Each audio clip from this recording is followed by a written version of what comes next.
আকসামুল ফি'লি, ফেলের প্রকারভেদ। as-সাহি ওয়াল মু'তাল, পৃথিবীতে যতগুলি ফেল আছে, যতগুলি ভার্ব আছে অ্যারাবিকে, এগুলো দুই প্রকার, হয় সাহি হবে আর না হয় মু'তাল হবে। হরফুল হিজাইয়া, হরফে হিজা অ্যারাবিকে টোটাল, এক কথায় অ্যারাবিক অ্যালফাবেট, কেউ বলেন 29টি, কেউ বলেন 28টি। যারা 28টি বলেন তারা হামজা এবং আলিফকে একটা ধরেন, আর যারা 29টি বলে থাকেন তারা হামজাটাকে আলাদা ধরেন, আলিফটা আলাদা ধরেন। আমরা দুটোকে একটাই ধরি, কেন?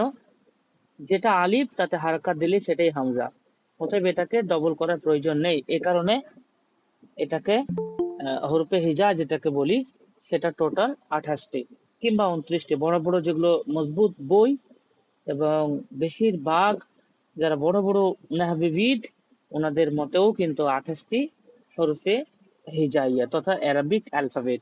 এই অ্যারাবিক অ্যালফাবেটের ভিতরে 3টি ভয়েল রয়েছে, যার অ্যারাবিকের নাম মু'তাল, ওয়াও আলিফ ইয়া। বাকি শব্দগুলি সবই কনসোন্যান্ট, যার অ্যারাবিক নাম সাহি। তাহলে একটি কালিমা অর্থাৎ আরবি বর্ণমালার সহযোগিতায় যখন পাশাপাশি বসে একটা পূর্ণ অর্থ দেয়, তখনই সেটা একটা কালিমা রূপান্তরিত নয়। তাহলে অ্যারাবিক বর্ণমালা পাশাপাশি বসে কিন্তু একটা ভার্ব তৈরি হতে পারে, একটা ইসিম তৈরি হতে পারে, আরো ইত্যাদি ইত্যাদি। তাই পৃথিবীতে বা অ্যারাবিকে যতগুলি ফেল আছে, প্রধানত এই দুটো ফেল এই গাছের মতোই, একটা এইদিকে হবে আর একটা ওইদিকে হবে। সাহি মানে সবুজ, মানে বুঝতে সুবিধা, মু'তাল মানে দুর্বল, একটু বুঝতে ঝামেলা। দেখা যাক আমরা আজকে এটাই পড়বো, ফেলের প্রকারভেদ কতগুলি আছে এবং তার বিস্তারিত যে আলোচনা সেটা। প্রথমত আমাদের জানতে হবে ফেল। আল ফেল দুই ভাগে বিভক্ত। দুই ভাগে বিভক্ত কি কি? এক as-সাহি, দুই আল মু'তাল। সাহির আবার তিন ভাগে বিভক্ত, সাহি, সালিম, মুদাআফ, মাহমুজ। মুতাল একই রকম ভাবে, মুতাল চার প্রকার। মুতাল চার প্রকার বলতে এক কথায় সাহি বলা হয় যে ফেলের ভিতরে কোনো হরফে ইল্লাত থাকবে না, সেটাকে সাহি বলা হয়। আর যে ফেলের ভিতরে হরফে ইল্লাত থাকবে সেটাকে মুতাল বলা হবে। এখন প্রশ্ন হলো, একটা ফেলের ভিতরে একটা হরফে ইল্লাতও থাকতে পারে, আবার দুটো হরফে ইল্লাতও থাকতে পারে। এমন একটা উদাহরণ, ওয়াদা, ওয়াও আইন দাল, এখানে একটা হরফে ইল্লাত আছে, তো এটা একটা ফেল হলো। আমি একটা বললাম কাওয়া, কাপ ওয়াও ইয়া বা আলিফ, কাওয়া, তো এখানে দুটো হরফে ইল্লাত আছে। তাহলে একই ফেলে একটা হরফে ইল্লাত থাকতে পারে, দুটো হরফে ইল্লাত থাকতে পারে। যদি একটা হরফে ইল্লাত থাকে তাহলে এর দুটো তিনটা কিসের, এক মিসাল, দুই আজব, তিন নাকিস। আর যদি দুটো হরফে ইল্লাত থাকে তাহলে তার তার নাম হচ্ছে লাফিফ। এই লাফিফের আরো দুটো প্রকার আছে, আমরা আপনারা যে সমস্ত ছোট বইগুলি পড়েছেন সেগুলোকে আমি একটু বোঝানোর চেষ্টা করছি। লাফিফের লাফিফ ফেল যেখানে দুটো হরফে ইল্লাত থাকবে। এখন ওই দুটো হরফে ইল্লাত পাশাপাশি থাকবে নাকি দুই হরফে ইল্লাতের মধ্যখানে কোনো সাহি অক্ষর আসবে, এর উপর ভিত্তি করে দুই প্রকার, লাফিফে মাকরুন আর লাফিফে মাফরুক। মাকরুন শব্দের অর্থ হচ্ছে মিলামিলি, লাগালাগি, অর্থাৎ দুটো পাশাপাশি হরফে ইল্লাত থাকলে সেটা তো লাফিফ হলো, তার সাথে সাথে কোন প্রকার, মাকরুন। আর দুই হরফে ইল্লাতের মধ্যখানে যদি কোনো সহি অক্ষর থাকে তাহলে এটা ফার্ক তৈরি করলো, তো এর নাম লাফিফে মাফরুক, যেটা আমরা আমিনুন নাহু বা আরো অন্যান্য বইগুলিতে পড়েছি। কিন্তু ওপরের যে বইগুলি, বড় বড় যে বইগুলি, সেই বইগুলিতে কিন্তু এইভাবে লেখা থাকবে না। সেই বইগুলিতে সরাসরি ফেলকে দুই ভাগে বিভক্ত করবে, এক as-সাহি, দুই আল মু'তাল। সাহির তিন প্রকার, সাহি সালিম, মুদাফ, মাহমুজ। আর মু'তালের চার প্রকার, মিসাল, আজওয়াব, নাকিস, লাফিফ। এভাবেই বড় বড় বইগুলো কিন্তু এভাবে লিখে থাকেন। তাহলে আমরা এখানে প্রথমত আমাদের মনে রাখতে হবে তাকসিমুল ফি'লির রাইসি, ফি'লের প্রধান প্রকারভেদ মূলত দুই প্রকার, এক সাহি, দুই মু'তাল। সাহির তিন প্রকার, সালিম, মুদাআফ, মাহমুজ। মুআতালের 4 প্রকার, মিসাল, আজওয়াব, নাকিস, লাফিফ। এখানে বলা আছে যে সাহি বলতে হরফে ইল্লাত মুক্ত, মুআতাল বলতে হরফে ইল্লাত যুক্ত। এখানেই কিন্তু সংজ্ঞাটা অল্প 2-1 বাক্যে বলে দেওয়া হয়েছে। আরবি ভাষার মূল অক্ষরের অর্থাৎ হরফে আসলিয়া, যেটা মূল অক্ষর মাদ্দা, উপস্থিতির উপর ভিত্তি করে, যে একটা ফেলের ভিতরে হরফে আসলি কেমন আসছে, মাদ্দাটা কেমন আসছে। ওয়েট, তাহলে আমি বললাম একটা ফেলের মূল যে মাদ্দা, মূল যে হারফ, তার উপস্থিতির উপর ভিত্তি করে সে কেমন, সাহি নাকি ইল্লাত, এর উপর ভিত্তি করে ফেলকে প্রধানত 2 ভাগে ভাগ করা হয়। এই বিভাজনটি চেনা, নাহু এবং সার্ফ শেখার একটা প্রথম ধাপ। ফেলে সাহি নাকি ফেলে মুআতাল, আমরা এই ছকের ভিতরে কিন্তু মোটামুটি বেশ অনেকটা মাথায় ঢুকেছে। এবার এগুলো আমরা বিস্তারিত একটা একটা করে দেখব। প্রথমত দেখব ফেলে সাহি। ফেলুস সাহি, আল ফেলুস সাহি হুয়া আল্লাযী, ফেলে সাহি সেই ফেল, আল্লাযী তাখলু হুরুফুহু আল আসলিয়া, যার হুরুফে আসলি তথা মূল অক্ষর, যেমন কা তা বা, কাতাবা, কাপ তা বা, এই 3টি অক্ষর, এই ফেলটি মেন আহরুফিল ইল্লাহ, হরফে ইল্লাহ থেকে তাখলু, খালি হতে হবে। কি বললাম? সাহি ফেল হলো সেই ফেল যার মূল অক্ষরগুলো হরফে ইল্লাহ তথা ওয়াও, আলিফ, ইয়া বা দুর্বল বর্ণ থেকে সম্পূর্ণভাবে মুক্ত থাকতে হবে। কোন আলিফ, ওয়াও, ইয়া থাকবে না সে ফেলে। যদি সে ফেলে থাকে তাহলে সেটা সাহি ফেল নয়, সেটা সাহি ফেল নয়। তাহলে শুধুমাত্র শাহির সংজ্ঞা হলো হরফে ইল্লাত মুক্ত। আপনারা ইতিপূর্বে অনেক জায়গায় পড়েছেন যে ফেল হামজা ওয়াসা, এই সরি, যে ফেল হামজা, মুজাফ এবং হরফে ইল্লাত থেকে মুক্ত, সেটাকে সাহি বলা হয়। এটা অনেক বই পড়েছেন, কিন্তু যে সংজ্ঞাটা আমি আজকে করছি এটা হলো অথেন্টিক, আর এটাই শুদ্ধ। যে ফেল সাহি সেই ফেলকে বলা হয় যে ফেলের মধ্যে কোনো হরফে ইল্লাত থাকবে না। যদি হামজা থাকে তো ফেলে সাহির তো মাহমুজ একটা প্রকার, যেটা আমি পূর্বে স্লাইডে এইখানে আপনাদের বুঝিয়ে দিয়েছি। আস্তে আস্তে আমি দেখাবো। এই ফেল আমরা বুঝে গেলাম ফেলে সাহি কাকে বলা হয়। এক কথায় সংক্ষেপে ফেলে সাহি বলা হয় সেই ফেলকে যে ফেলে হরফে ইল্লাত থাকবে না, যে ফেলের মাদ্দাতে মূল অক্ষরে ওয়াও, আলিফ, ইয়ার কোনো একটাও থাকবে না, সেটাকে আমরা বলবো ফেলুস সাহি। এই ফেলুস সাহির টোটাল ছিল 3 প্রকার। কি কি 3 প্রকার ছিল? 1 সালিম, 2 মুদাআফ, আর 3 মাহমুজ। আমরা দেখবো এখন ফেলুস সাহি আর সালিম। ফেলুস সাহি আর সালিম ফাহুয়া আল্লাযী, সেই ফেলকে বলা হয় আল্লাযী তাখলু উসুলুহু, যার আসল অক্ষরটি মিনাল হামজাতি, হামজা থেকে, ও তাদঈফ এবং তাসদীদ তথা একই অক্ষর 2 বার হওয়া হতে তাখলু, মুক্ত থাকে। অর্থাৎ যে ফেলে হামজা থাকবে না, যে ফেলে ডবল অক্ষর থাকবে না, সেই ফেলটাকে সাহি ফেল বলবো। আমি সংক্ষেপে বলি, যে ফেলের ভিতরে হরফে ইল্লাত নেই সেটা সাহি।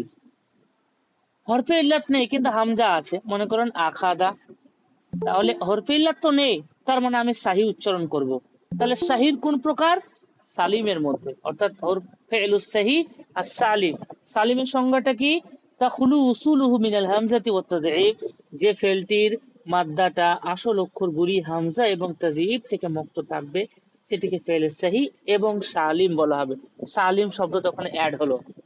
যেমন উদাহরণ দিই আপনাদের সামনে, কাতাবা সে লিখেছে, ফাহিমা সে বুঝেছে। এই ফাহিমা ফেল অথবা কাতাবা ফেলে হরফে ইল্লাত নেই, এই দুটো ফেলে হামজা নেই, এই দুটো ফেলে ডবল কোনো অক্ষর নেই। তাহলে হরফে ইল্লাত নেই মানে প্রথম চান্সই সে সাহি হয়ে গেছে। সাহি হলে সাহির কোন প্রকার? তো হামজাও যদি না থাকে, তাদঈফও যদি না থাকে, তাহলে সেই প্রকারটার নাম হবে আল ফি'লুস সাহি আস সালিম। তাহলে এই উদাহরণটা হলো ফেলে সাহি সালিমের উদাহরণ। পরের স্লাইডে ফেলে সাহির দ্বিতীয় প্রকার যেটা ছিল আল ফি'লুল মুদাআফ। এর সংজ্ঞাটা কি? মানে মুদাআফ মানে একটা ফেলে একই অক্ষর ডবল হবে, একটা ফেলে একই অক্ষর ডবল হবে। সেটা হতে পারে ফা আইন, হতে পারে আইন লাম, হতে পারে যে কোনো জায়গাতে হতে পারে। দেখুন এই মুজাফ দুই প্রকার। এক, মুদাফ সুলাসি অর্থাৎ তিন অক্ষর বিশিষ্ট শব্দেও কিন্তু ডবল অক্ষর থাকতে পারে, অথবা মুদাফ রুবাই চার অক্ষর বিশিষ্ট শব্দেও কিন্তু ডবল অক্ষর থাকতে পারে। যেমন জালজালা, রাজরাজা, এগুলো চার অক্ষর বিশিষ্ট ফেল কিন্তু ডবল অক্ষর আছে। জাল জাল, লাম লাম, র র, জিম জিম, চার অক্ষর বিশিষ্ট ফেল কিন্তু ডবল অক্ষর।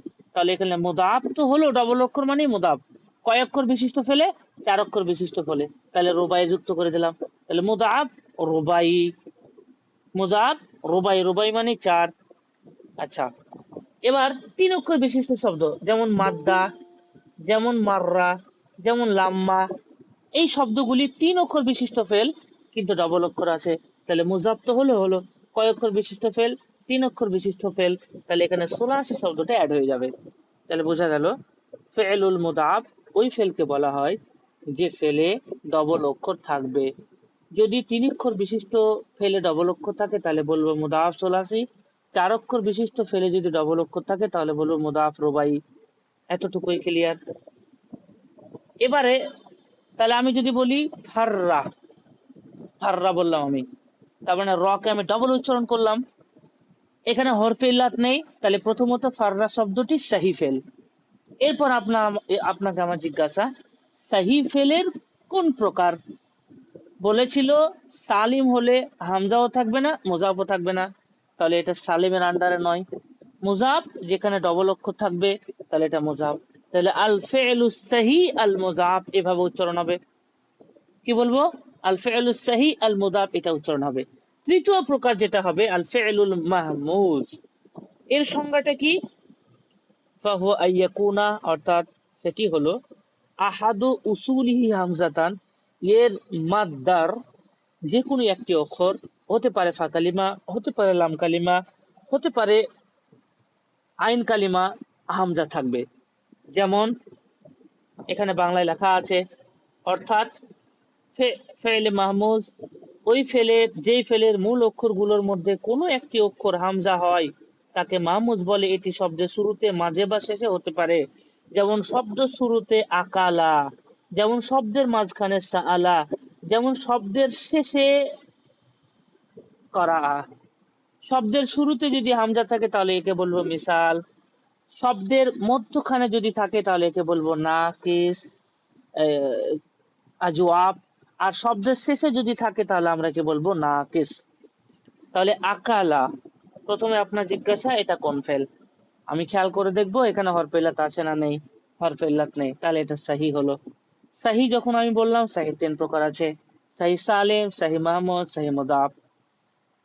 আমরা দেখেছি মাহমুজের সংজ্ঞায় যদি হামজা থাকে তাহলে সেটা মাহমুজ, মাহমুজ হয়ে গেল। মাহমুজের কোথায় হামজা আছে? ফা কালিমায়, তাহলে আমরা এটাকে বলবো মাহমুজ ফা, মাহমুজ ফা। ভালো নাম মাহমুজ মিসাল, মাহমুজ মিসাল। মধ্যখানে আছে সাআলা হামজা, তো এটা মাহমুজ আইন, ভালো নাম আজওয়াব মানে পেট। শেষেখানে হামজা আছে যেমন করা, মাহমুজ লাম, ভালো নাম কি বলবো? ভালো নাম বলবো নাকিস, ভালো নাম কি বলবো? নাকিস। তাহলে বোঝা গেল একটা ফেলে হরফে ইল্লাত থাকা আর না থাকাকে কেন্দ্র করে দুই ভাগে বিভক্ত। হরফে ইল্লাত থাকলে মুঅতার, না থাকলে সাহি। সাহি হলে ওর আবার তিনটা প্রকার, যদি হামজা থাকে তাহলে মাহমুজ, যদি ডবল অক্ষর থাকে তাহলে মুজাফ, আর যদি হামজাও নেই ডবল অক্ষরও নেই তাহলে সেটি সালিম। স্পষ্ট? এক নম্বর খতম হয়ে গেল। এবার আমরা পড়বো ফেলুল মুআতাল, অর্থাৎ দুর্বল ক্রিয়া। মিনাল ওয়াদিহ,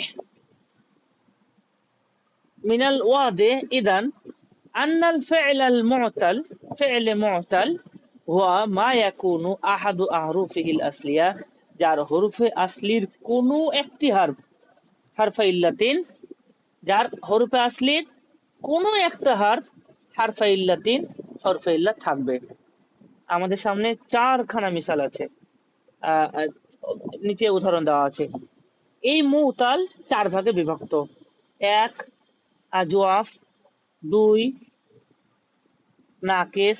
এখান থেকে পড়ুন প্রথমত মিসাল, তারপর আজওয়াব, তারপর নাকিস, তারপর লাফিফ। তাহলে মুতাল কাকে বলে? যে ফেলের মধ্যখানে হরফে ইল্লাত থাকবে। হরফে ইল্লাত কয়টি? 3টি। কি কি? অ আলিফ ইয়া। তাহলে যে ফেলে ওয়াও আলিফ থাকবে সেটা মুতাল। মুতালের 4 প্রকার: মিসাল, আজওয়াব, নাকিস, লাফিফ। আমি আগেই বললাম ফাকালিমা যদি থাকে হামজা মাহমুজে পড়াতে গিয়ে, তাহলে সেটাকে মিসাল বলবো। একই রকম ভাবে হরফে ইল্লাত যদি ফা কালিমা প্রথম অক্ষরে থাকে তার নামই মিসাল, যদি মধ্যখানে থাকে তার নামই আজওয়াব, আর যদি লাম কালিমা থাকে তার নামই নাকিস। সেখানে বলে দেওয়া আছে একদম বাংলা তো ছোট্ট করে লিখে দেওয়া হয়েছে। মিসাল অর্থাৎ শুরুতে ইল্লাত, আজওয়াব অর্থাৎ মধ্যখানে মাঝখানে ইল্লাত, নাকিস অর্থাৎ শেষে ইল্লাত, লাফিফ 2টি ইল্লাত। এখানে বলে দেওয়া হয়েছে সংক্ষেপে বাংলায়। এবার আমরা নিচে দেখবো, একটা একটা উদাহরণ দেখবো। মিসাল, মিসাল কাকে বলা হয়? মিসাল বলা হয় ওয়াহুয়া মাকানাত ফাউহু হারফা ইল্লাতিন। এক মিনিট, আপনারা মনে হচ্ছে কেউ কথা। মিসাল, মিসাল কাকে বলে? ওয়াহুয়া মাকানাত ফাউহু হারফা ইল্লাতিন, অর্থাৎ যার ফা কালিমায় তথা শুরুতে হরফে ইল্লাত থাকবে তাকে মিসাল বলবো। যে ফেলের প্রথম মূল অক্ষর অর্থাৎ ফা কালিমা হরফে ইল্লাত হয়, সাধারণত এটি 3টি ওয়াও, সাধারণত এটি ওয়াও, তবে কখনো কখনো ইয়া হতে পারে। মনে রাখবেন আলিফ তো প্রথমে হরফে ইল্লাত হবে না। প্রথমে যদি আলিফ নিয়ে আসেন তাহলে তো উচ্চারণটা কি হবে? হামজা হয়ে যাবে। তার মানে মিসালে আলিফ প্রথমে হবে না, প্রথমে তো আলিফ হবে না, কারণ ওকে তো উচ্চারণ করতে হবে। উচ্চারণ করলেই সেটা হামজা হয়ে গেল। তাই মিসালের প্রথমে হয় ওয়াও থাকবে আর না হয় সেটা ইয়া থাকবে। কয়েকটা উদাহরণ আপনাদের সামনে উপস্থিত। মিসাল ওয়াবি, অর্থাৎ ওয়াও যদি শুরু হয় প্রথমে তাহলে ওর নাম মিসাল, কিন্তু ওই যে অক্ষরটা আছে সেটাকে দিয়ে একটা নামকরণ আমরা করতে পারি, ওয়াবি অথবা ইয়াবি। শুরুতে ইয়া তাই ইয়াবি, মিসাল ইয়াবি। শুরুতে ওয়াও তাই মিসাল ওয়াবি। এটাও আমরা বলতে পারি, আপনি না বললেও হবে, সমস্যা নাই। যেমন ওয়াজাদা এর ফা কালিমাত ওয়াও, তাই এটা মিসাল, যেহেতু ওয়াও দিয়ে শুরু তাই এটা মিসাল ওয়াবি। ওয়াদা, এটাও ফা কালিমাত ওয়াও, যেহেতু এটা ওয়াও দিয়ে শুরু তাই একে আপনি মিসাল ওয়াবি বলতে পারেন। ওয়াসাফা, এটা ফা কালিমাত হরফে ইল্লাত তাই এটা মিসাল, যেহেতু শুরু দিয়ে ওয়াও তাই এটা মিসাল ওয়াবি। মিসাল ইয়াবির ক্ষেত্রে কি বলা আছে? ইয়াবিসা মানে শুকিয়ে গেছে, ইসা মানে সে নিরাশ হয়ে গেছে, অনুবাদ দেওয়া আছে। ইয়াবিসা ইয়া দিয়ে শুরু হয়েছে, তার মানে এটা মিসাল। কি দিয়ে শুরু হয়েছে? ইয়া, তাহলে মিসাল ইয়াবি বলতে পারি, ইয়া ই বলতে পারি। ইয়া ইসা, এটাও হরফে ইল্লাত শুরুতে আছে ইয়া, তাহলে মিসাল ইয়াই বলতে পারি। তাহলে আমরা বুঝলাম মিসাল মানেই যা শুরুতে হরফে ইল্লাত থাকবে। আচ্ছা, এবারে মুআতালের দ্বিতীয় প্রকার, সেটি হলো আজওয়াফ। আজওয়াফ মানে কি? আজওয়াব কি ব্যাপার? হ্যাঁ, আজওয়াব শব্দের অর্থই হলো আজওয়াব, জৌফুন আজওয়াব, পেট মানে মধ্যখানে। ওয়া হুয়া মা কানাত আইনুহু হারফে ইল্লাত, যার আইন কালিমাটি হরফে ইল্লাত সেটাই আজওয়াব। যার আইন কালিমা হরফে ইল্লাত সেটাই আজওয়াব। যেমন সারা, এক্ষেত্রে সিন সহি অক্ষর, র সহি অক্ষর, কিন্তু আলিফটা হরফে ইল্লাত যেটা মধ্যখানে, তার মানে এটা আজওয়াব। দারা, দাল সহি অক্ষর, র সহি অক্ষর, মধ্যখানে আলিফ, এটা হামজা, তাহলে এটা হয়ে গেল হরফে ইল্লাত। এই সরি, এটা আলিফ, তাহলে এটা হরফে ইল্লাত, তাহলে এটা আজওয়াব। একই রকম ভাবে কলা, এর মধ্যখানে আলিফ, তাহলে এটা কি? আজওয়াবের আন্ডারে, যদিও বা এর মূল অক্ষর কাওয়ালা। কাওয়ালা হলো তো সমস্যা নাই, সে মধ্যখানেই তো হরফে ইল্লাত হলো। তাহলে যে ফেলের মধ্যখানে হরফে ইল্লাত থাকবে সেটা তো মোতাল। মোতাল, মোতালের সাথে সাথে মোতালের কোন প্রকারের আন্ডারে? আজওয়াফের আন্ডারে। এটা বুঝে গেলাম। মোতালের তৃতীয় প্রকার নাকিস, ফেলুন নাকিস। ফেলুন নাকিস কাকে বলা হয়? ওয়া হুয়া মা কানাত লামুহু হারফা ইল্লাত, যার লাম কালিমা হরফে ইল্লাত থাকবে। যেমন মাসা, এখানে মিম, সিন আর লাস্টে আলিফ। ইয়া, মনে হচ্ছে যেন ইয়া, মনে রাখার সুবিধার্থে বলে দিচ্ছি, যে ইয়ার নিচে দুটো ফোটকা থাকবে, 2 ফোঁটা থাকবে, সেই ইয়াটা উচ্চারণ হয়। আর যে ইয়াটার নিচে কোনো ফোঁটা থাকবে না সেই ইয়া উচ্চারণ হয় না, সেটা আলিফ রূপে মানে পরিস্থিতি অনুপাতে গণ্য হবে। তো এই ক্ষেত্রে ইয়া হয়তো লিখছি কিন্তু এটাই লেখার স্টাইল, ওটা আলিফ খাড়া যাবার মাসা। তাহলে মিম সিন আলিফ এটাই হচ্ছে আসল মানে মৌলিক। সা এটাও তাই, সিন আইন এবং আলিফ। তো এই ক্ষেত্রে আমরা দেখতে পাচ্ছি লাম কালিমা তো হরফে ইল্লাত, অতএব এটা নাকিস। যেমন তার ক্ষেত্রে দেখুন ডাল আইন আলিফ, দাও যে শব্দের লাস্টে আলিফ থাকবে সেটা কিন্তু মাদ্দা হয় না, সেই আলিফটা হয় ইয়া হবে আর না ওয়াও হবে, দুটোর মধ্যে হয়। তো যাই হোক না কেন বাস্তবে যেটা আমরা দেখতে পাবো সেটাকে দিয়েই কিন্তু গণ্য করব। তো লাম কালিমা তো হরফে ইল্লাত আছে, এই জন্য আমরা বলবো এটাকে মুতাল্লাম, এর ভালো নাম নাকিস। ঠিক আছে, এবারে মুতালের চতুর্থ প্রকার সেটি হলো লাফিফ। লাফিফ কাকে বলা হয়? ওয়াহুয়া মাকানা ফিহি হারফা ইল্লাতিন। এখানে ছিল হারফানে ইল্লাতিন, ইল্লাত মুজাফ ইলাই আর হারফা মুজাফ, এই জন্য নুনটা খুঁজে পাওয়া যাচ্ছে না এখানে। ওয়াহুয়া মাকানা ফিহি হারফা ইল্লাতিন, অর্থাৎ লাফিফ বলা হয় যাতে দুটো হরফ ইল্লাত থাকবে। এই দুটো হরফ ইল্লাত কিভাবে থাকবে? পাশাপাশি থাকবে না আলাদা আলাদা হয়ে থাকবে? এই দিক দিয়ে আবার দুই ভাগে বিভক্ত। লাফিফে মাকরুন, ছবিটা আপনারা দেখতে পাচ্ছেন, এটা একটা দেওয়াল, দেওয়ালের এই পারে একটা বল, এই পারে একটা বল, আর দেওয়ালটা একটা আলাদা জিনিস। তার মানে বোঝা যাচ্ছে যেই ফেলের মধ্যখানে সহি অক্ষর থাকবে আর দুই পাশে দুটো হরফে ইল্লাত থাকবে সেটাকে আমরা লাফিফে মাফরুক বলবো। ফা এবং লাম কালিমা হরফে ইল্লাত হয়, মাঝখানে একটি সহি অক্ষর তাদের আলাদা করে রাখে, এটা কি আমরা কি বলছি? লাফিফে মাফরুক বলছি। যেমন ওয়াসা, এখানে অ মোতাল হরফে ইল্লাত, শিন সহি অক্ষর আর লাস্টে আলিফ, এটা হরফে ইল্লাত, তার মানে মধ্যখানে সহি অক্ষর আছে, তাহলে এটা লাফিফে মাফরুকের উদাহরণ। ওয়ালিয়াতে একই রকম, অ হরফে ইল্লাত, লাম সহি আর লাস্টে ইয়া আছে, এটা হরফে ইল্লাত। তাহলে পাশাপাশি দুটো হরফে ইল্লাত, মধ্যখানে দেওয়ালের মতো একটা আর করে দিয়েছে, তাহলে এটা লাফিফে মাফরুক। আর একটা আছে লাফিফে মাকরুন। সে মাকরুনটা কি? মাকরুনটা হলো, একটু দেখে নি, এখানে আইন এবং লাম কালিমা একসাথে পাশাপাশি হরফে ইল্লাত হবে একসাথে। যেমন কাওয়া মানে সে স্ত্রী করেছে, আওয়া মানে নেকড়ে বা কুকুর ডেকেছে, এরকম টাইপের চিৎকার, নেকড়ের আওয়াজকে আওয়া বলা হয় নরমালি। তো এখানে কাপ ওয়াও আলিফ, আইন ওয়াও আলিফ, পাশাপাশি দেখুন দুটো হরফ ইল্লাত আছে, অতএব দুটো হরফ ইল্লাত আছে মানে লাফিফ। এখন কেমন ভাবে আছে পাশাপাশি? তাহলে লাফিফ মাকরুন। আর যদি পাশাপাশি না থাকে তাহলে মাফরুক। দুটোর মধ্যে গন্ডগোল পেকে যেতে পারে, কোনটা মাফরুক কোনটা মাকরুন সংজ্ঞা মনে না থাকতে পারে। মনে রাখবেন ফারকুন, ফারক শব্দের অর্থই তো পার্থক্য, তাহলে ওই ফারক থেকে মাফুল এসেকা মাফরুক, অর্থাৎ লাফিফে মাফরুক মানেই পার্থক্য থাকবে মধ্যখানে একটা সহি অক্ষর দিয়ে। এইভাবে আপনি ট্রিক ইউজ করে মনে রাখতে পারবেন। কি পড়লাম আজকে দার্সে? খোলাসাতুদ দার্স। সালিম, সালিমের ক্ষেত্রে কি পড়লাম? সালিম এর মূল যেটা বৈশিষ্ট্য,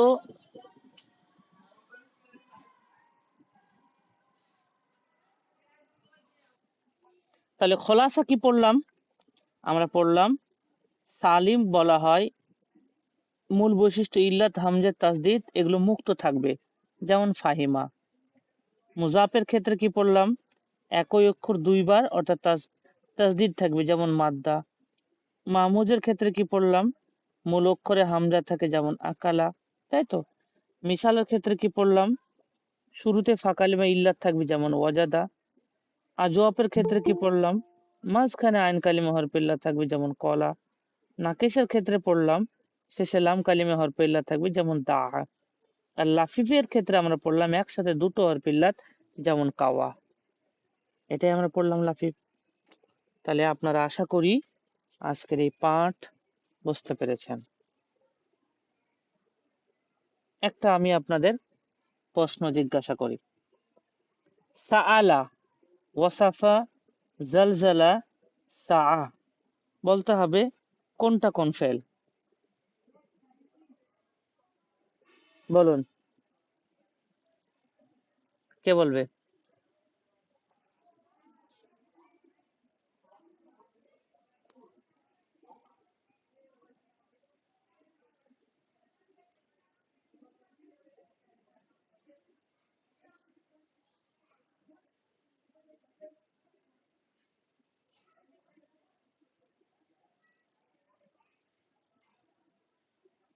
কথা আসছে না তো? মোহাম্মদ ফা। করাটা কি?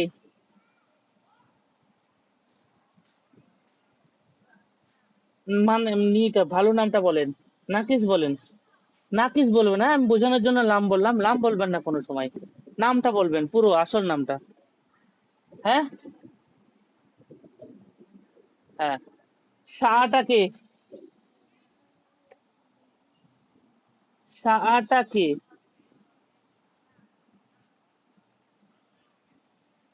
হ্যাঁ।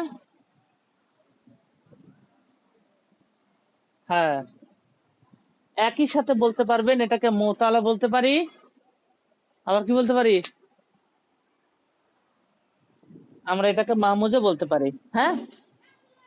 হ্যাঁ, ঠিক ঠিক। হ্যাঁ। রমাটা কি? রমা। রমাটা বলুন। মুতাল্লাম। আমি বারণ করলাম মুতাল্লাম বলতে। হ্যাঁ।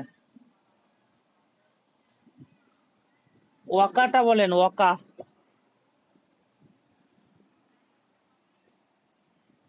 মাফরুক। ওয়া। ওয়াটা।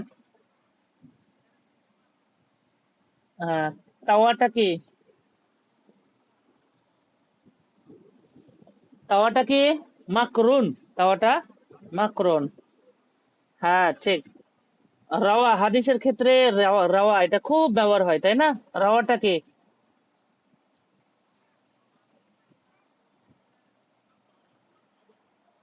মাকরুন, পাশাপাশি, এই জন্য। আচ্ছা, এবার বলেন, এগুলো বলেন। মাদ্দাটা কি আর রদ্দাটা কি? হ্যাঁ, মুজাফ সোলাসি বলতে হবে। মুজাফ সোলাসি, ঠিক। আনজালাটা কি?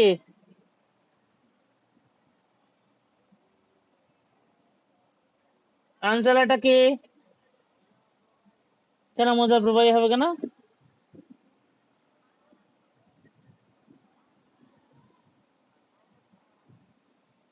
কে বলবে এটা কি হবে আনজালাটা?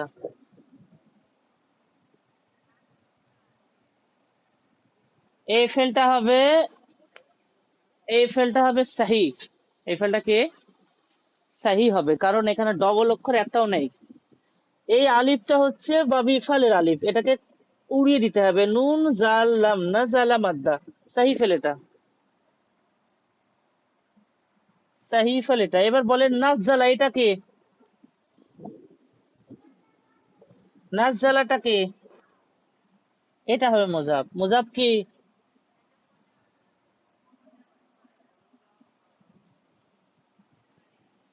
মুজাফ কি রুবাই না সালাসি? কেন রুবাই হবে কেন? স্ক্রিন দেখতে পাচ্ছেন না?